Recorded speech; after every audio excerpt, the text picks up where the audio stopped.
What is up, guys? Welcome back to another deck profile on the channel. Today we have Zach with his Fire King Dogmatica Tri-Brigade deck. Yeah, so I've been cooking this deck for the better part of a month. For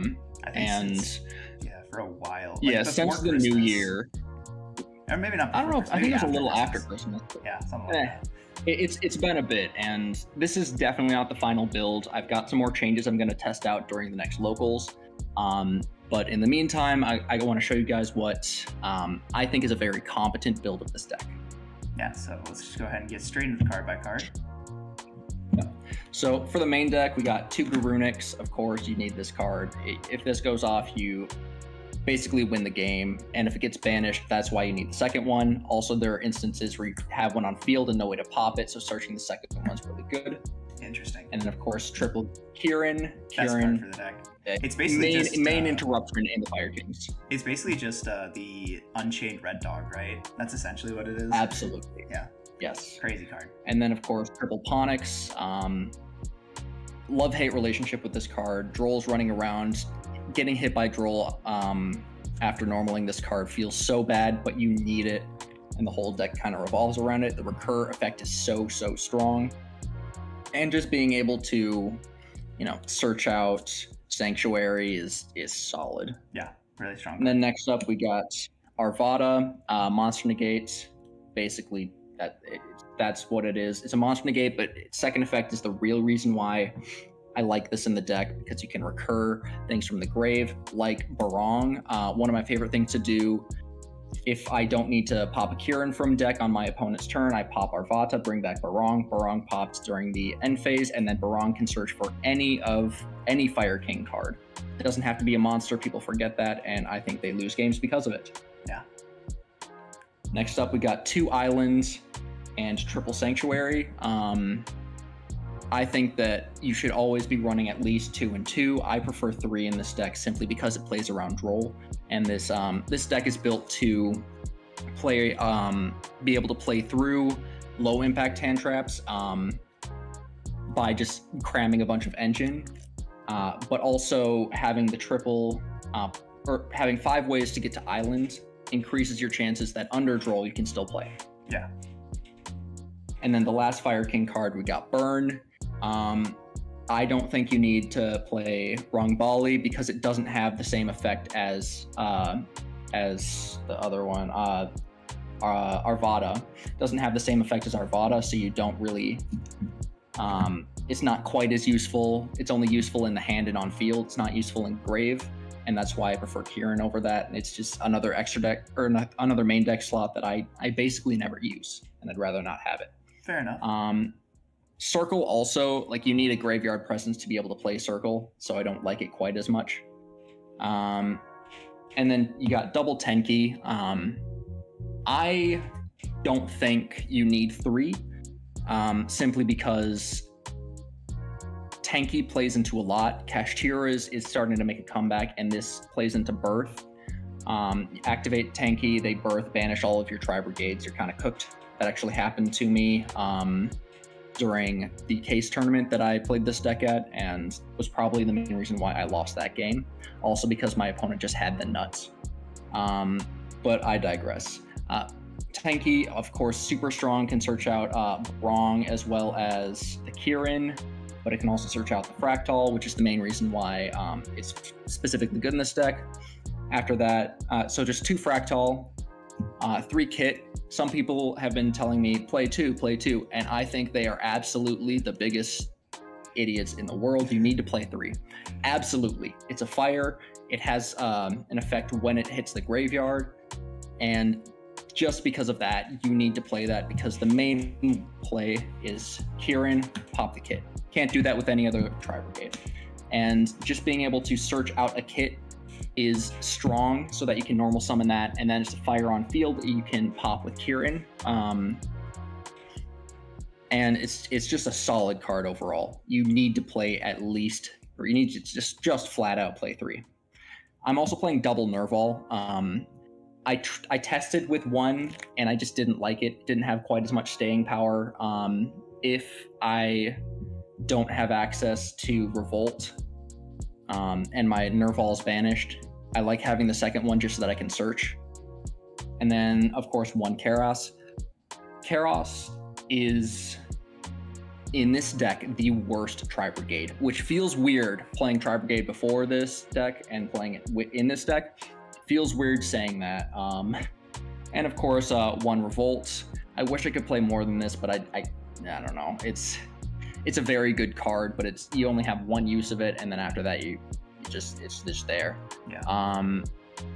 Which kind of sucks. Then moving on to the Dogmas, playing one Maximus and then triple Nadir Servant. I'm thinking about cutting Schism, which is the last card in the Dogma package, so that I can play what's her name? Fleur. Yeah. Play Fleur. Just because every single time I saw Schism, I lost the game. It feels so bad to draw. Meanwhile, if you draw Fleur, it feels bad, but at least you can still play the card.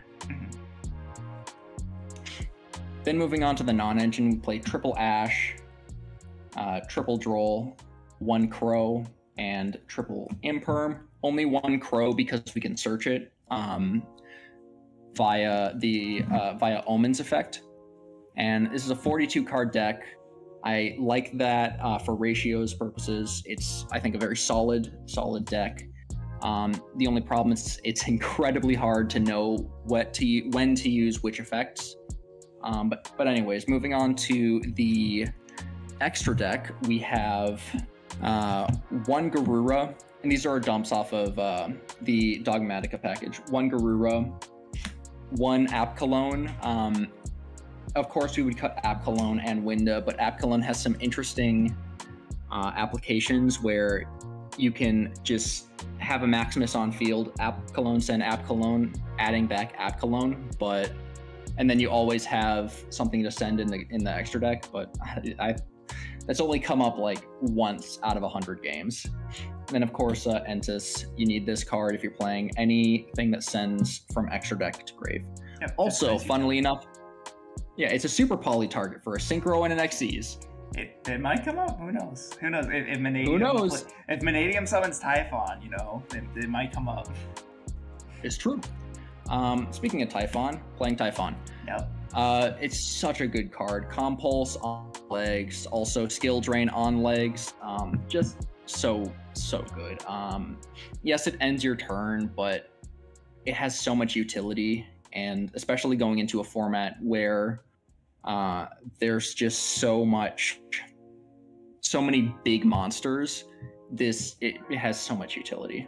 Now, how do you feel about Typhon? Yeah, how do you feel about Typhon considering both Fire King, like let's say Diabell Star Fire King, and Labyrinth don't really use their extra deck all that much? Do you feel like it ever comes up where it's like, oh man, I wish I was playing something else, or is it always like, no, I'd rather have this? There is a surprising amount of Vanadium running around to the point where I can warrant this, and even when Fire King dips into the extra, they're going to want to, mainly they're going to be going into an SP, and they're going to want to make SP with another extra deck monster, so they're going to dip in twice. That's fair. That's a fair take. Yeah, it comes up surprisingly often. And then one Eternity. You need to play at least one Eternity. Next up, we're playing one Apo, one SP, because you need this card, unfortunately. It's just the nature of the game. Such a good card. One IP. This is purely the deck that I took to the tournament. Going forward, I'm probably going to replace it with DDL, but I didn't have this. It didn't come in the mail yet.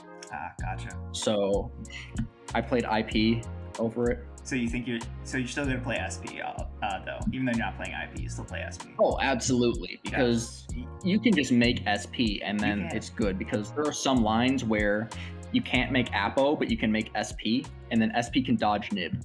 That's fair. That is fair. Yeah. One Hita. I was thinking about cutting Hita for the DDL, but you need it with this format. It's fire format. Even when you're playing against something that is playing isn't a fire deck, you need Hita just because they're gonna try and ash your island. Yeah, I mean, hey, I don't know, Hita bring back Ponix sounds pretty good. Yeah, or you could just Hita steal one of their monsters and then just keep it. You don't have to link it up. You just take. That is true. That is true. My Garunics now. Next up, we're playing 2 Omen onto the Tri-Brigades. Just 2 Omen. This is the glue that holds this deck together because you can search based off the amount of, or when it's sent to graveyard, you can search based off the amount of Beast Warrior, or Winged Beast in the banish zone. So you can just search anything. So you can send this off of a Maximus by banishing, or summon Maximus by banishing a Garura, and then summon or send this, and then just search out Ponix. Yep, crazy. Yeah. And if you, like, in the super late grind game, have like 7 or 8 things banished, you can just search out Garura or Kieran. Yeah, you can. I'm playing 1 Faragite, and I want to moving forward. I want to play 2 of this.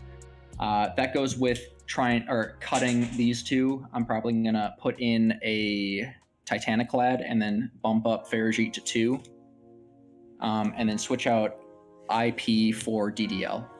That's the changes I'm gonna make with the extra deck. Also 1 Bearbrum. It's a fire that did come up. Also switches Revolt. That's the important part. Yes. Yes, but there was a time where I hard opened Revolt and I made this anyways, trying to bait out Interruption, and it worked because it's a fire. Another fire is Almirage. A lot of people are playing Link Karibo, but you cannot Link Karibo away a kit, or you can do it for Nerval, but you can do it for kit, which is the big thing you need to do. Also, it being a fire is just kind of like nice.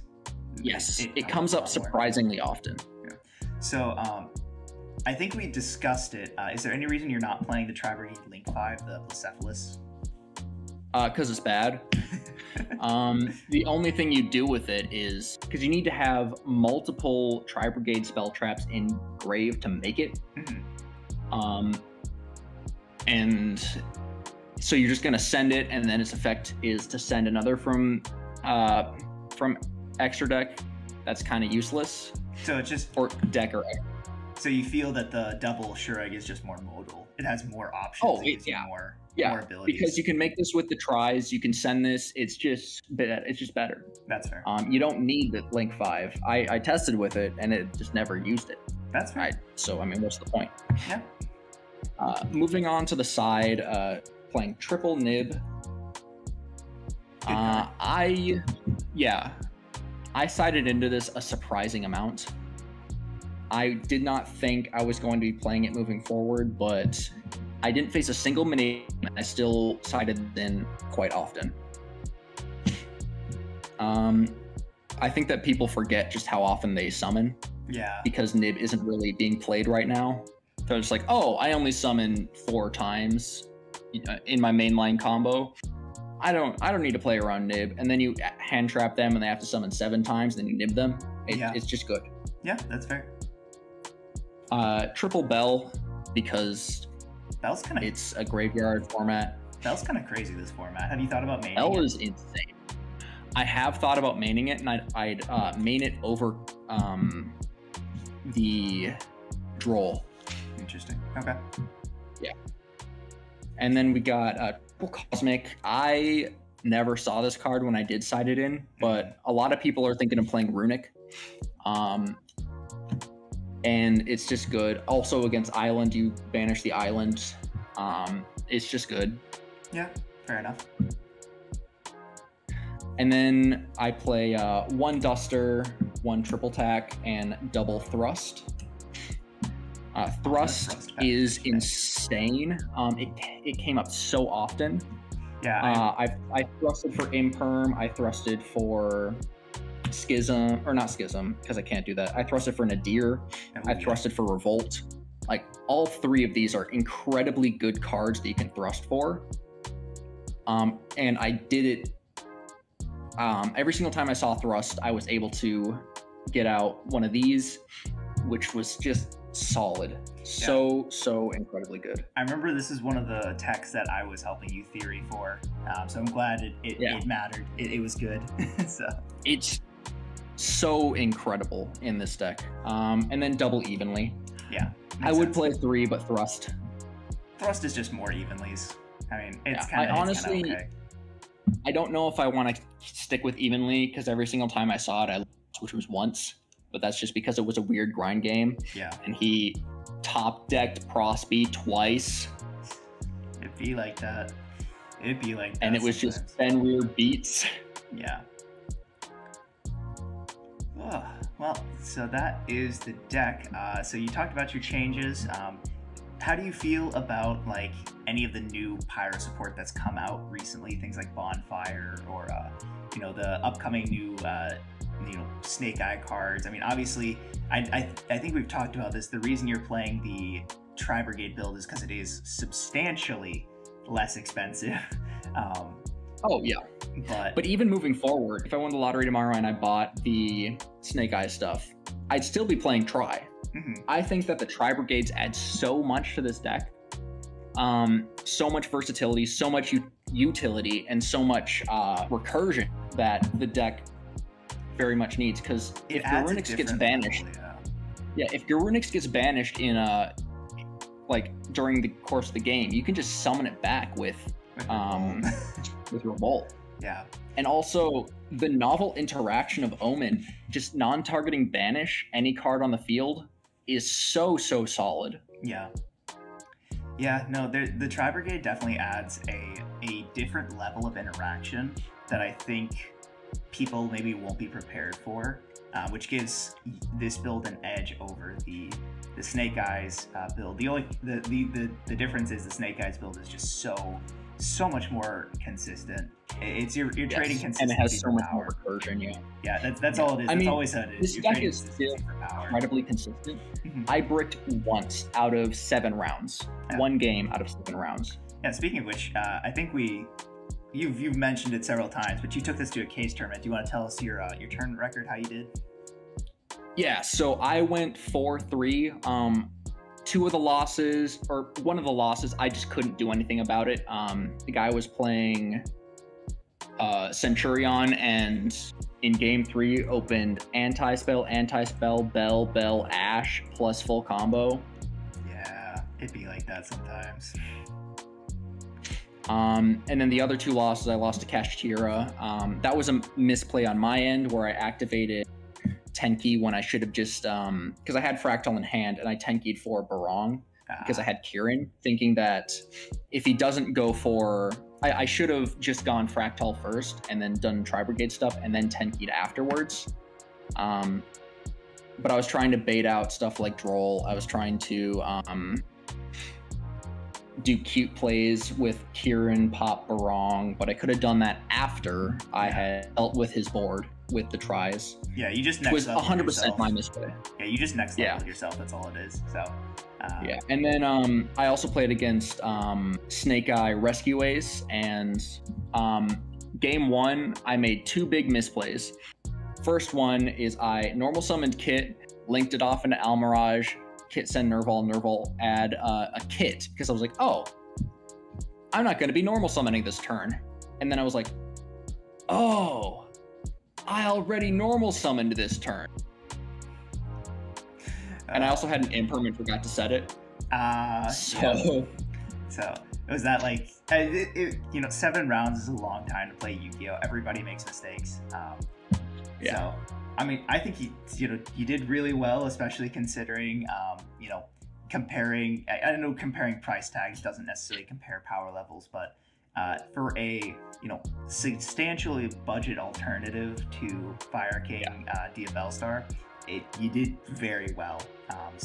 I think the main deck is like somewhere around the realm of like $100. Yeah, it's really not that expensive. Yeah, especially when you compare it to Snake Eyes, where one freaking wanted is 130. Yeah, and then now that Bonfire's out and it's like $70-$80. Yeah, it's it's gone up. It's gone back up to 100. Oh, has it? I have not been checking the market lately. Okay, well that's even worse. Yeah, and obviously the extra deck's like a little pricey with Typhon SP. But I think a lot of the other stuff has gone down. Shurag has gone down from I think the 7 or 8 to like 3 or 4. So it's not terrible. But yeah, so it's not a bad deck for price. It's pretty competitive for the price tag, and it's a solid deck. My only caution is that the format will be changing post Phantom Nightmare, and this is a very hard deck to play. Yeah, and there will already be a lot of hate for this deck, so you got to be very careful when picking this up. Yeah, for sure. Well, awesome. Thanks for showing it off.